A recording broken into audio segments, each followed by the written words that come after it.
অবৈধ অভিবাসীদের বিরুদ্ধে মালয়েশিয়ার দুই রাজ্যে সাঁড়াশি অভিযান চালিয়েছে দেশটির ইমিগ্রেশন বিভাগ।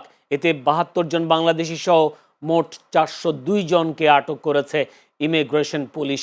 দেশের ইমিগ্রেশন বিভাগ জানিয়েছে, বুধবার সন্ধ্যায় জোহর বাহরুর তেব্রাউ শিল্প এলাকায় একটি কম্পিউটার যন্ত্রাংশ কারখানায় অভিযান চালিয়ে ৩৫৬ জনকে আটক করা হয়। পরিকল্পিতভাবে অবৈধ প্রবাসী শ্রমিক নিয়োগের তথ্য ছিল কারখানাটির বিরুদ্ধে।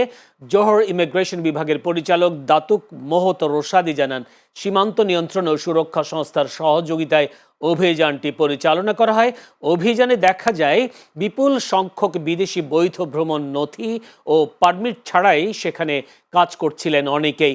এদিকে নেগেরি সেম্বিলান রাজ্যের নিলাই এলাকায় একটি ইস্পাত কারখানায় পৃথক অভিযানে আরও ৪৬ জন অবৈধ অভিবাসীকে আটক করা হয়েছে।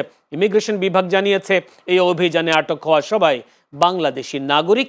আটকদের মধ্যে বাংলাদেশ, মিয়ানমার, ভারত, ইন্দোনেশিয়া, নেপাল, পাকিস্তান ও ফিলিপাইনের নাগরিকরা রয়েছেন।